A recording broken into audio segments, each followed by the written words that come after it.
লব্বাইক আল্লাহুম্মা লব্বাইক লব্বাইক লা শারীকা লাক লব্বাইক ইন্নাল হামদা ওয়ান নি'মাতা লাক ওয়াল মুলক লা শারীকা লাক নাহমাদুহু ওয়া নুসাল্লি আলা রাসূলিহিল কারীম আম্মা বাদ। শ্রী দর্শক শ্রোতা, রিয়াদুল জান্নাহ ট্রাভেলস অ্যান্ড ট্যুরসের পক্ষ থেকে আপনাদেরকে জানাচ্ছি আন্তরিক প্রীতি ও শুভেচ্ছা। আজকের আমরা আলোচনা করব যাদের উপরে হজ ফরজ হয়েছে, সেই ফরজ আদায়কারী ব্যক্তি তার এহরামের দুই প্রস্থ কাপড় পরে যখন সে লাব্বাইক ধ্বনি দিতে দিয়ে কাবার পানে যাওয়া শুরু করে, তখন তার এই অবস্থাটিতে কারা কারা অংশগ্রহণ করে। আপনি জানেন, নবী করিম সাল্লাল্লাহু আলাইহি ওয়াসাল্লাম তিনি বলেছেন, আল হাজ্জু ইয়াশফাউ ফি আরবা'i মিয়াতিন। একজন ব্যক্তি যখন হজ করতে যায় তখন হাজী সাহেব তার বংশের 400 জন ব্যক্তিকে কিয়ামতের ময়দানে আল্লাহ দরবারে সুপারিশ করে জান্নাতে নিয়ে যেতে পারবে। ঠিক অনুরূপভাবে বলা হয়েছে, সে ব্যক্তি পবিত্র হজ করার অর্থ হলো ইয়াখরুজু মিন হাজ্জিহি ইয়াখরুজু মিন জুনুবিহি কায়াউমিন ওয়ালাদাতহু উম্মু। সে তার গুনাহ থেকে এমনভাবে বেরিয়ে আসবে যেমন মা তাকে এখন জন্মদান করলেন। তাহলে এটি সবচেয়ে বড় একটি বিষয় যে একজন ব্যক্তি পবিত্র হজে গেলে পরে তার নিজের কল্যাণই শুধু নয়, বরং তার সেই পরিবারের, তার বংশের 400 জন ব্যক্তিকে তিনি সুপারিশ করে আল্লাহ জান্নাতে নিয়ে যেতে পারবেন এবং নিজেও তিনি পরিপূর্ণভাবে তার গুনাহ থেকে মুক্তি লাভ করতে পারবেন। শুধু তাই নয়, এমনকি যার উপরে হজ ফরজ হয়েছে সেই ব্যক্তি যদি হজ না করে মারা যায়, তার মানে আজরাইল যখন তার কাছে আসবে তখন কিন্তু সে কামনা করবে যে আল্লাহ, তুমি আমার জীবনটাকে এখন নিও না, বরং তুমি আমাকে সুযোগ দাও, আমি হজ করব, তোমার ঘরে হাজিরা দেব এবং তোমার বিধানকে পালন করে তারপর তোমার দরবারে আমি হাজির হব। এই প্রসঙ্গে আমাদের প্রিয় নবী সাল্লাল্লাহু আলাইহি ওয়াসাল্লাম ইরশাদ করেছেন, আন ইবনে আব্বাস রাদিয়াল্লাহু তাআলা আনহুমা আন্নাহু ক্বাল ক্বালা রাসূলুল্লাহ সাল্লাল্লাহু আলাইহি ওয়াসাল্লাম মান কানা লাহু মালুন ইউবাল্লিগুহুল হজ্জ বাইতিল্লাহিল হারাম আও তাজিবু ফিহি যাকাত ফালাম ইয়াফাল সালার রাজআতা ইনদাল মাউত।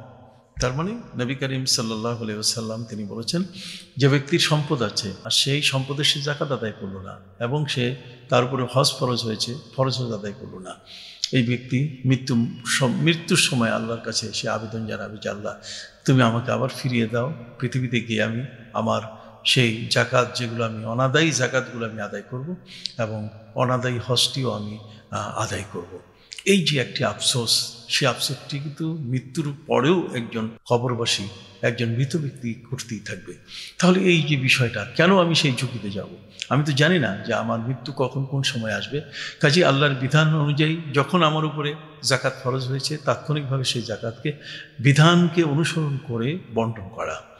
ঠিক অনুরূপভাবে হজের মতো এই পবিত্র ইবাদতটি, যার উপরে আমাদের প্রিয় নবী সাল্লাল্লাহু আলাইহি ওয়াসাল্লাম বাণী প্রদান করেছেন, আল হাজ্জুল মাবরুর লাইসা লাহু জাযাউন ইল্লা জান্নাহ। একটা মকবুল হজ, তার বিনিময় আল্লাহ জান্নাত ছাড়া অন্য কিছু নয়। অতএব সেই জান্নাতের প্রত্যাশায় আমরা তো আমাদের আমলগুলো করে থাকি। এখানে ডাইরেক্ট স্পষ্ট করে বলা হচ্ছে যে একজন ব্যক্তি হজ করলে পরে আর সে হজটাকে যদি সুন্দর পরিপাটি করে সে করতে পারে, হজের ফরজ, ওয়াজিব এবং মুস্তাহাব, এই সুন্নত সবগুলো যদি সঠিকভাবে সে আদায় করতে পারে এবং তার মধ্যে যদি পূর্ণাঙ্গ ইখলাস থাকে, সে একাগ্র চিত্রে মহান আল্লাহকে সন্তুষ্ট করার জন্য এই পবিত্র হজটি আদায় করার মানুষে সে যদি তার ঘর থেকে রওনা করে, তাহলে এক তো সে মুসাফির, তার এই মুসাফিরি হালতে আল্লাহ মুসাফিরের দোয়া কবুল করেন। অপরদিকে তার দ্বিপ্রস্থ এহরামের কাপড় একসাথে আমরা বলতে পারি তুলনা করে, যেটা একটা মৃত ব্যক্তি তাকে যেমন কাফন পরানো হয়, অথচ একজন জীবন্ত ব্যক্তি তার জীবিত অবস্থায় সে তার কাফন পরিয়ে নিচ্ছে। তার মানে সে মহান আল্লাহর কাছে অভিনয় নয়, বরং আল্লাহর কাছে সে দেখাচ্ছে এই বিষয়টি যে আল্লাহ, এই কাফনেই তো আমার কবরে দাফন হবে, অতএব সেই কাফনটি আমি ধারণ করে তোমার সান্নিধ্য অর্জনের জন্যে আমি তোমার ঘরের পানে চললাম। নিশ্চয়ই এই ব্যক্তি আল্লাহর অত্যন্ত মহত্তম ব্যক্তিতে নিজকে পরিণত করতে সক্ষম হবে। তাছাড়া হজের মধ্যে যারা যাচ্ছেন, এই কোটি কোটি মানুষ বা লক্ষ কোটি মানুষের এক মহাসমাগম, আর যেখানে নবী করিম সাল্লাল্লাহু আলাইহি ওয়াসাল্লাম বলছেন আরাফাতের দিনে সেদিন শয়তান কিন্তু সবচেয়ে বড় লজ্জিত হয়ে, সবচেয়ে বড় অপমানিত হয়ে সেখান থেকে সে বিতাড়িত হতে থাকে। আর আল্লাহর পক্ষ থেকে তার এই মেহমানদেরকে সেখানে তিনি উপস্থিত করিয়ে তার জীবনের গুণাগুলো তিনি ক্ষমা করে দেন। কাজেই আমি মনে করি যে হজ যাদের উপরে খরচ হয়েছে আপনারা কখনো বিলম্ব করবেন না। বিলম্ব না করেই আপনারা আসুন। রিয়াদুল জান্নাহ ট্রাভেলস অ্যান্ড ট্যুরস এটি প্রায় 37 বছর ধরে হাজিদের সেবা দিয়ে যাচ্ছে। এই 37 বছরের সেবাদানকারী এই প্রতিষ্ঠানটিতে আপনি যে ধরনের প্যাকেজ চান, যেভাবে সেখানে হজ করতে চান, সেই বিষয়গুলো রিয়াদুল জান্নাহ ট্রাভেলসের পক্ষ থেকে সেই সুবিধাগুলো সৃষ্টি করে দেওয়া হবে। ভালো থাকুন, সুস্থ থাকুন। আসসালামু আলাইকুম ওয়া রাহমাতুল্লাহি ওয়া বারাকাতুহু।